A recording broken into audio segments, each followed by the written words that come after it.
Hi friends, welcome back to the channel.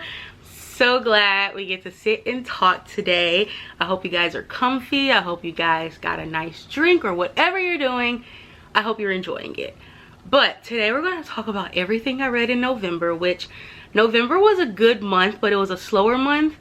I did read a total of 10 books. This is like the third month in a row that I've read 10 books, but I feel like this month would have been a lot slower if some of the books were not like so small. Like a lot of books were like less than like 300 pages, so I feel like that's the only reason I got up to 10 books, because if you guys didn't know, the first half of November I was sick, like, and was not reading anything. Like it hurt my head to read. So but I did read some highly anticipated, I have like some highly anticipated reads that I read, so I'm super excited to show you guys.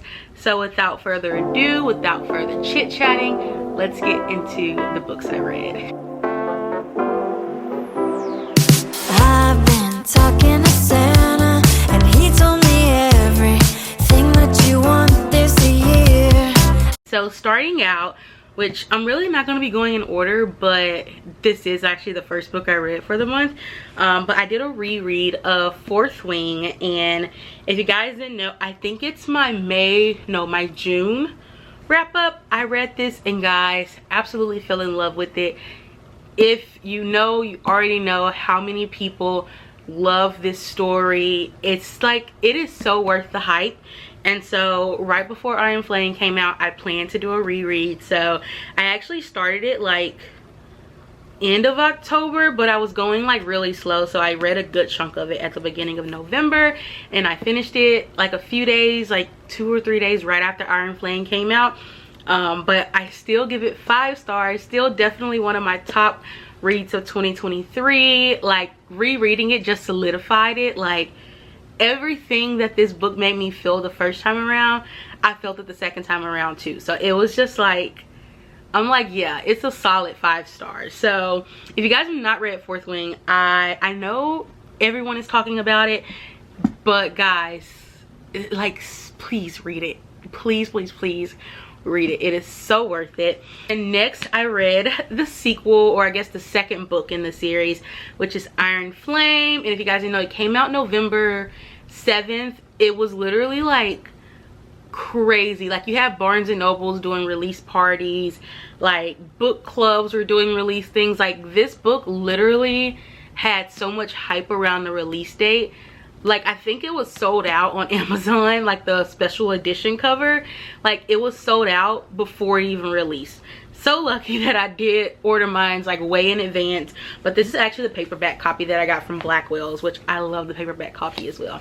But yes, so Iron Flame, like I said, is the second book to the Fourth Wing like series, the Empyrean series. And so if you don't know, Fourth Wing ended on such a big cliffhanger, and so I think everyone was just so ready to figure out what the heck did we just read in Fourth Wing. So Iron Flame, I did enjoy it. It is a lot longer, so like you can see here, like it is a lot thicker than Fourth Wing. And you definitely feel it when you're reading it. It definitely does feel like a long book. And I think this one really goes a lot into the world building, which can be a pro or a con depending on how much you like to read fantasy. Because Fourth Wing just got straight into the story, and it was pretty much set in one space. Like it was set in the college, the war college, whereas Iron Flame, they venture out of the war college. They end up going to other lands. You end up meeting like so many new people. Like there's so many like new characters that are brought into this, where it can feel like an overload, and it can feel like a lot of information is being thrown at you. But to say that, I will say I still enjoyed this. It did not get a 5-star for me. It did get a 4-star. And like I said, I only say that because there were moments where I'm just like, okay, like there were some events that I feel like we did not need. Like even going through it, I'm just like, yeah, like there was one scene where they were doing a task, and I was like, we really didn't need that. But I also feel like it did play a part as like there was so much going on outside of the college, and so I think like just to still have that college aspect, like for us to see what was going on in a war college, I feel like that's why some of the scenes were in here that didn't feel needed, just to still like remind us like, hey, like they're still in this war college. Like this is like, even though they're doing all these other things, this is still, you know, what their priority is. And so yes. Also, there was so many characters that irked me. Like in Fourth Wing, I mean, there were like a few characters that irked me, but this one takes the cake about how many characters irked me and how many characters were so entitled. Like it just it made me so mad. And like nothing against like the writing or the author, like it was a good thing that they made mad, because I'm pretty sure that was the reaction she wanted. But like I don't think I've hated some of the people I hate in this book. I have not hated anyone in the book as much. Like this one really made me feel some things for some certain characters, and if you've read it, you know, like I just it just irritated me. But Xaden, still book boyfriend of the year. He is still on top. If Fourth Wing didn't do it, Iron Flame definitely did it. Even though Fourth Wing for me, Xaden was still top-notch book boyfriend, but Iron Flame, like I do wish that we got to see a little bit more of like Xaden, I guess, like just seeing like the boyfriend side of him in a sense. Like we get to see it, but like he's still so much like he's just this person that never loses control, and I just feel like hopefully we get more of him. He is starting to like open up, and you know, open up to Violet, but I just feel like I know we have more books, so I know we'll get to it hopefully, where we'll get to see more of Xaden, like just unpack his life and just really become that super vulnerable person, because right now I still feel like he definitely has some walls up.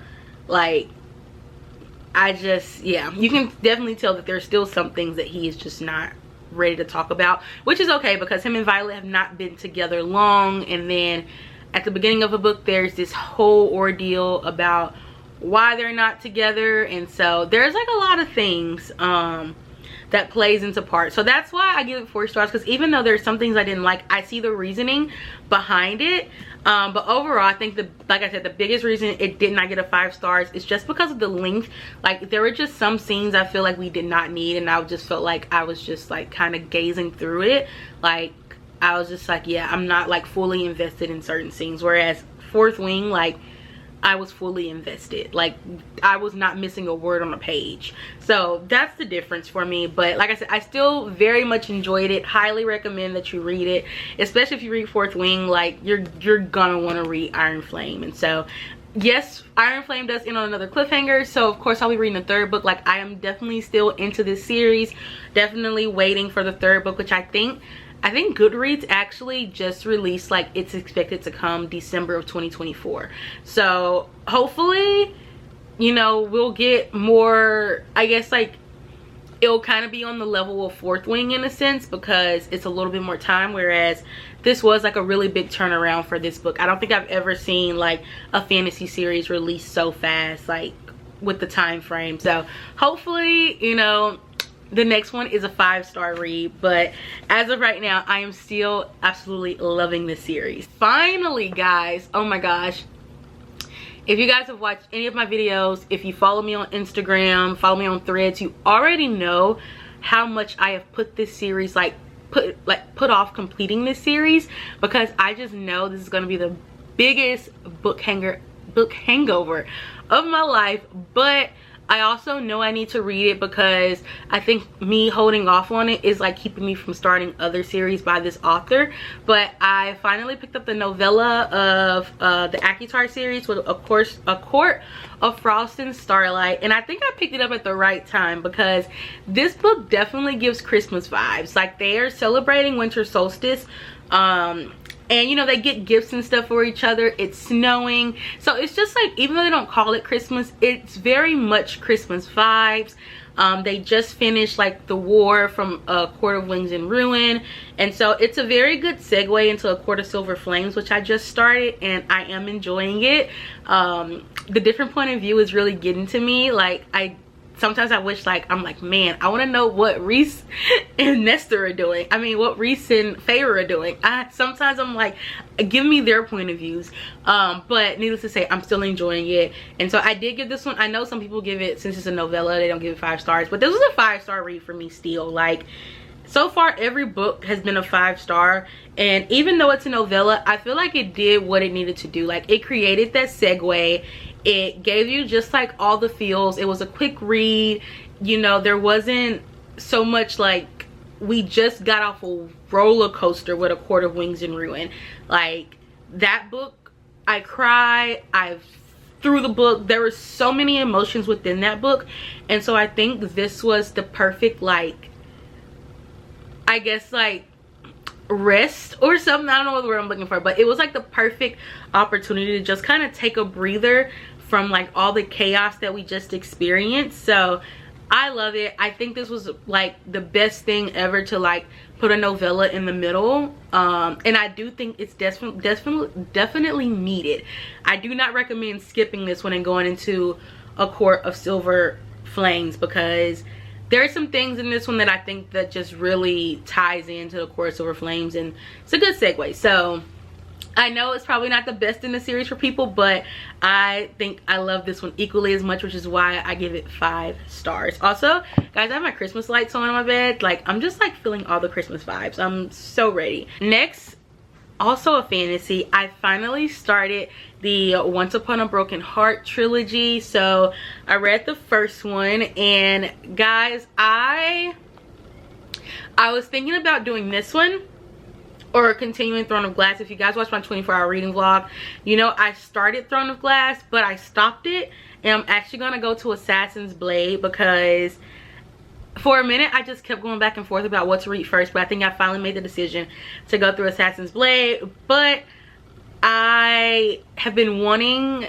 to, well, I feel like I can't start Throne of Glass until I finish ACOTAR. Like, I don't know, for some reason I just can't leave this like open, even though I know like ACOTAR is not finished. I just feel like I need to continue, like I need to finish this one, but then also I needed to finish this one before I went and read the second book in the Crescent City world, and I also want to be ready for Crescent City 3. So once I finish this one, but once I finish A Court of Silver Flames, I'm going to go into Crescent City 2, and then Crescent City 3, and then hopefully Throne of Glass series is the series of next year, which I am still going to vlog it for you guys. It's just going to be a little bit later than I planned, so bear with me. I promise I will be reading that series. I'm just such a mood reader in my mind. I just had to work it out in my mind. But needless to say, it was between reading Throne of Glass or reading this series. And so once I did the logical thing in my head and was like, Jasmine, finish ACOTAR, finish Crescent City, and then go into Throne of Glass, I decided to read this, and I thoroughly enjoyed this. I think I gave it 4 stars, 4.5 stars.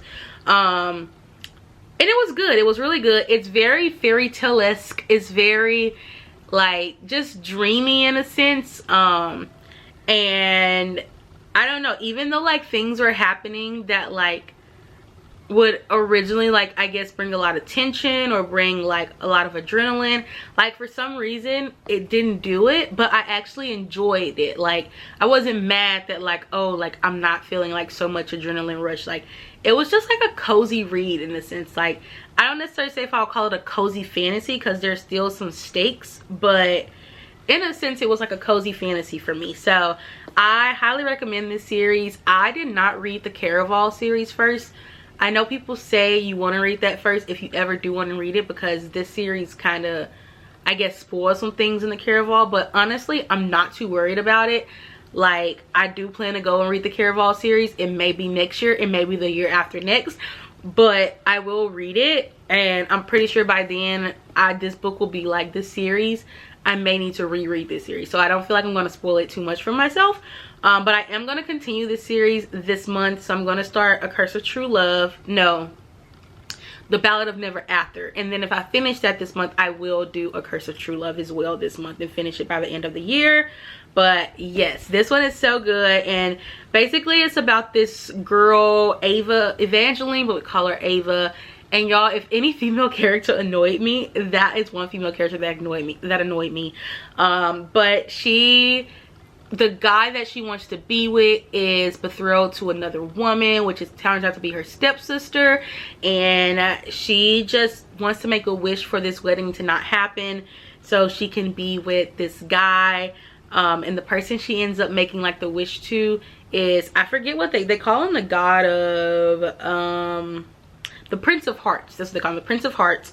But his name is Jax, and so she makes a wish. Well, she makes a wish with Jax, but in order for the wish to be granted for the wedding not to happen, she has like 3 favors to return to Jax. And so you just basically go over the course of him calling in those favors. And yeah, she ends up, you know, going to like a whole nother land, to like where her mom was raised and where her parents met, and she just gets to experience all of that. She ends up going through like this contest to marry the current prince of like that land. And yeah, so like I said, it's like there's stakes, but it still in a sense gave me cozy fantasy vibes. So I absolutely enjoyed it though, and I do recommend, and I cannot wait to read The Ballad of Never After, because this does end on a cliffhanger as well. So I'm like, I need to know what happens. Like once I'm finished with A Quarter Silver Flames, I may go into that one. But next we have, I think this is the last fantasy. Yes, this is the last fantasy. So I read the 3rd book in the Natural series. Y'all, honestly, I'm trying to finish some series. Here. But if you don't know what this like world is about, this is basically kids who have these powers, and they're called the Naturals. And it depends on, like, one can tell facial expressions, one can just look at you and kind of just picture who you are as a person, one can like detect lies. And so basically they're all in this FBI program, and each book covers like a different event of them like solving cases. And so like I said, this is the 3rd one in the series, and they end up going to Las Vegas because there are murders happening in casinos. And so in this book, they're finally able to work on active cases. Like it's officially approved for them to work on active cases. And so we get to see how that works. And I love that we get to see more of Sloane in this book, because each book kind of, I guess you can say, focuses on like each one of their powers in a sense. But the last 2 books, we got to see Sloane, but we didn't really get to see how much of her powers like really go into play for some things. And so for this one, there was so much that like her natural ability was like of such good use in this one, and I just loved it. I loved seeing more of Sloane, and I literally was like, I would have rioted if Sloane got hurt in this book. So yeah, I really do like recommend this series. It's a super quick read. It's like very easy to get through. It's not like so much world building. It's just an easy read. And I kind of say like, it's fantasy, but it's also not like, you know, they're still like in the normal world. They just like are these people that have these powers. So there's not really world building to it at all. And I think it's really like easy to get through. So definitely recommend this. Like I said, I am gonna finish the series this month. So I have Bad Blood, and then I have like I think it's a novella at the end, which is like included in Bad Blood. So super excited to be finishing this series and seeing how it wraps up. I will say I will miss these little teenagers, because y'all, they are some feisty teenagers. But I think I gave that one, why didn't I check my Goodreads? I think I gave that one 4 stars as well. Let's see, because I honestly don't remember. Yeah, I think I gave it 4 stars though. Let's see. Yes, I gave it actually 4.5. And when I'm looking back, I'm like, yeah, 4.5 is like, I think, an accurate rating. Better Than the Movies by Lynn Painter. I actually just got her new book, which is oh my gosh, Betting on You. I was gonna say, what the heck is the name of the book? But it's called Betting on You, which is another YA book of hers. And so Better Than the Movies has been on my TBR for the longest, especially after I read The Do-Over in February. And I've just been like, my next Lynn Painter book is gonna be Better Than the Movies. And y'all, I ate this up. This was such a cute YA book. Like, it was just so romantic in a sense, but like also funny. Like I had some moments where I actually cackled. But Liz and Wes, that's their names. So Liz and Wes, they live next door to each other, and Wes has always been one to just annoy Liz and like always bother her. Like since they've been like older, they just kind of tolerate each other. They always end up fighting over a parking spot that's in between their houses. And so yeah, she is also a person, she has wanted, she's always dreamed of romance. Like romance is like how you see it in the movies, like, you know, the big gestures, all of that. And she really wants that. And one of their childhood friends actually moves back to town, and she wants an opportunity to basically go to prom with him and date him. So she propositions Wes to help her in exchange for the parking spot, like during this time. And so Wes agrees to help her and is basically trying to seem like he's interested in her, so the other guy becomes interested.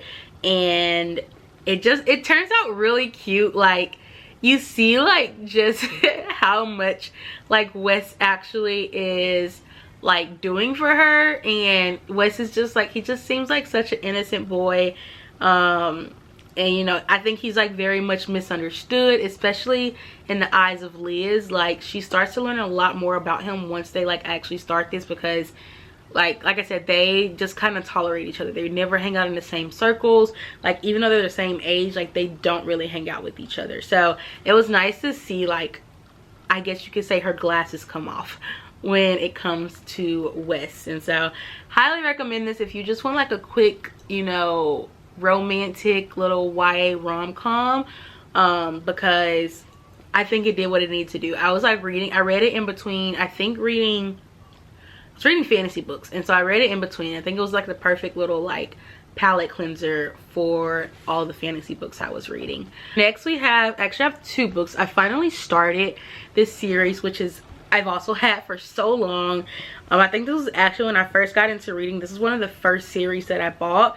And so with the new covers coming out, I think it's just like been on my radar now to like finally start reading it.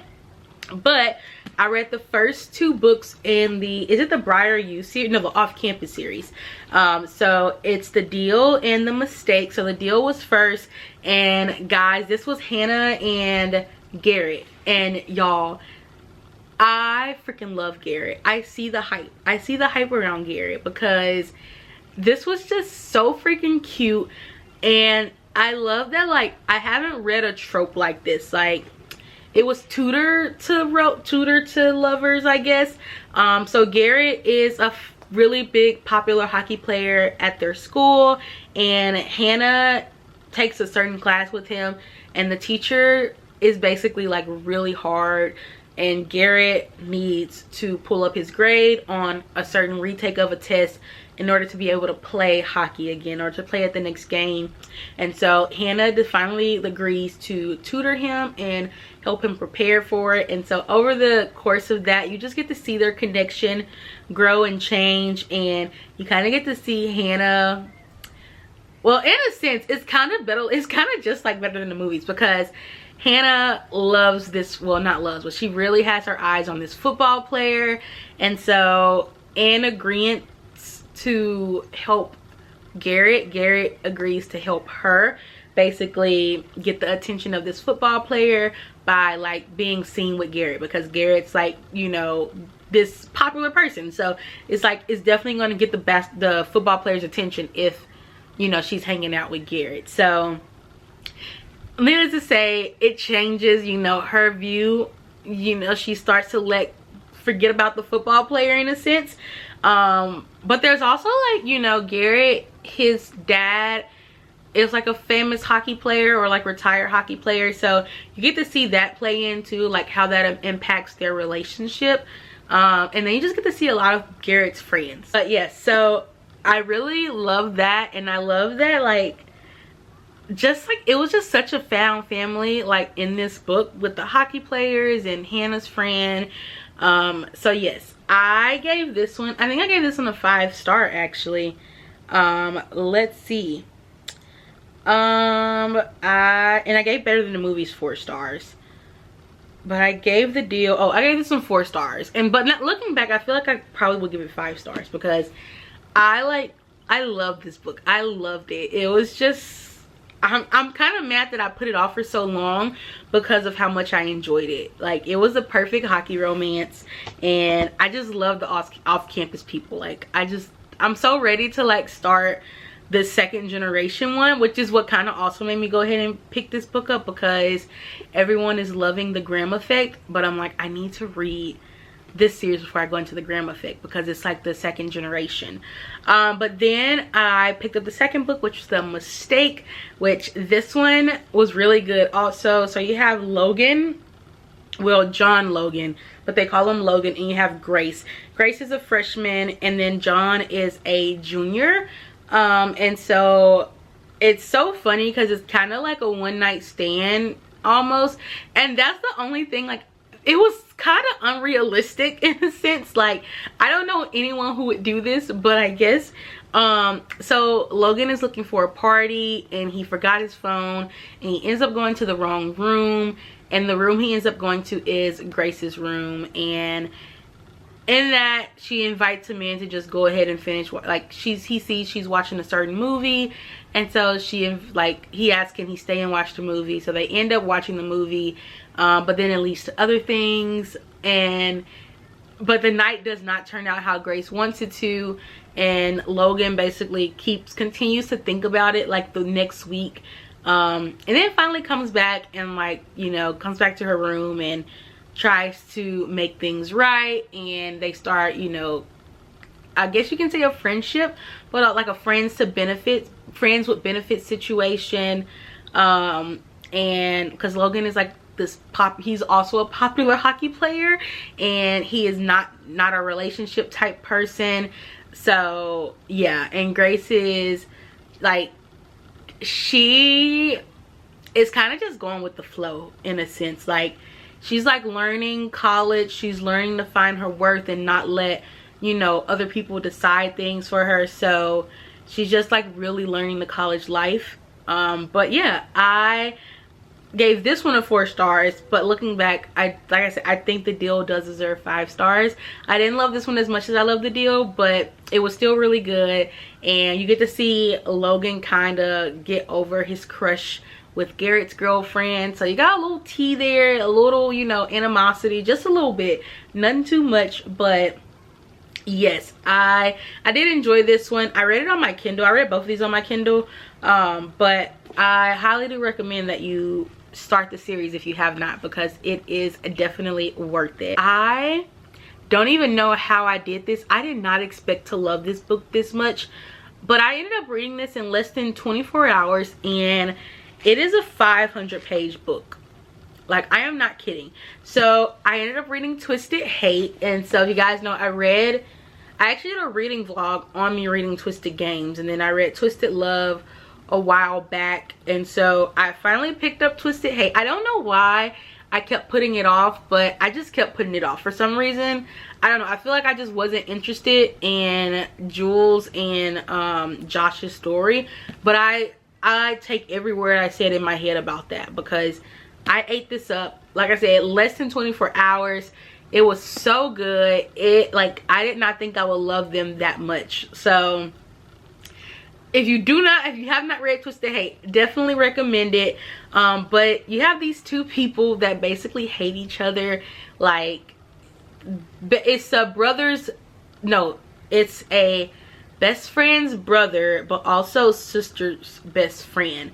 So Josh is the brother of Ava, who is Jules' best friend, and then you have Jules is the best friend of Ava, who is Josh's sister. So that's why you have the two interconnecting tropes. But yes, they really do not get along at all. They do not like each other. They are always at each other's throats whenever they end up coming into contact with each other. And so there's actually a job that Jules ends up taking, and it turns out that Josh is actually one of the people that works there, like in his free time, because he's a medical student, or he's in his residency. He's not a medical student anymore, he's in his residency. And so they end up having to play nice for this particular like job, because it's a professional area. Like they can't be out here trying to grip each other's throats out, because you know they're both at work and they both want to work where they're working. So you basically get to see that happen, but in the midst they actually end up becoming friends, and it turns into more. But they also are trying to keep it from their friends, because one, how do you tell your best friend that you are falling for her brother? And then two, how do you tell your sister you're falling for her best friend? So especially when you guys have hated each other, you know, for as long as anyone can remember. Like you see even in the other two books, they are not big fans of each other. So it is like super interesting to see that. And Josh, like, even though Josh is so cocky and like so proud of who he is such a like softie at his heart. Like he is just so sweet, and I love that we get to see that side of him with Jules. And Jules is still just a little feisty firecracker. I love Jules. I love like just how she just is so unapologetic, and she like just gonna do what she wants to do. Like no one's gonna tell her how to live her life. And so I actually really love that. You do get to see a little bit of Jules in her background and where she comes from, and her past actually comes into the book, and it's like a whole thing. And she ends up doing something she regrets, which causes the third act breakup. But so worth it, so worth it. Like I would not change anything about this book, which leads me to say, yes, this book got a 5 stars. At the point, even if I read it in under 24 hours, so that already made it deserve a 5 stars. But I absolutely love this. Every book in this series has gotten 5 stars from me so far. So I am going to read Twisted Lies this month. Like I said, I am trying to wrap up series, like at least series that I don't have too many books to finish. I am trying to wrap up. So yes, absolutely, I love this. Let me know if you guys, I know I did a reading, like I said, I did a reading vlog on Twisted Games, so let me know if you guys want a reading vlog for Twisted Lies. I can probably do that with like some other books, like finishing series or like a reading diary. Just let me know what you guys want or what you're interested in seeing, and if you want that, I will definitely film it, because I'm excited to see what Christian and Stella's relationship like turns out. I've been obsessed with Christian since we like met him in Twisted Games. So I am like, I'm ready. And we haven't really, I mean, we know about Stella, but we don't know much about her. I feel like she's definitely more of like the introverted friend, even though like she's like social media famous. So I'm like really interested in that one. I feel like that's gonna be a really good one. But last but not least, which is probably my top book of the month, no, most definitely my top book of the month, y'all already know how I ride for this series. This series consumes me. Like I cannot express words of how much this series means to me, and how I want this series like tattooed on my body. Like I want it bleeding in my skin. I don't even know if that makes sense, but I read Magnolia Parks A Long Way From Home. This is the 3rd book in the Magnolia Parks world, but it's the 2nd Magnolia Parks book. So this is, like I said, it's the 3rd one. There's one more, and then there's a 5th one coming out in February of next year, and then I think we're supposed to get 2 more Daisy Hates books. So super excited about that. Like I'm like, okay, this is not the end of the series, but yeah, BJ and Magnolia are still just as toxic as ever, but we do get to see a lot of progress. So if you've not read Magnolia Parks or Daisy Hates, I don't want to ruin it for you, but basically Magnolia Parks and BJ end up, there's a really big event that happens, and Magnolia ends up leaving London and moving to New York, and essentially ending her relationship with BJ that had just started. And so we go, Daisy Hates basically restarts that entire timeline from a different point of view. So Magnolia Parks picks up where that left off, and Magnolia ends up having to come back home for her father's wedding. And she just plans to visit. She doesn't plan to stay there, but she ends up getting offered a job, a promotion, from her current job where it does require her to stay in London. So she ends up staying in London. BJ currently has a girlfriend, but obviously we all know Magnolia still loves BJ. BJ still loves Magnolia. So you have all of that going on. And if you remember in Magnolia Parks, Magnolia actually ended up getting in a relationship. So there's just a lot that goes on in this book. And I am still not okay after reading the ending. I still don't understand how that happened. And yeah, so we'll see what happens in Daisy Hates, because y'all, it shattered me. This book shattered me. But those are all the books that I read for November. Let me know what your favorite read of for November was. Let's talk about it. Let me know if you've read any of these books or what you think. And yeah, I love you guys, and I will see you in the next video. Bye. I've been talking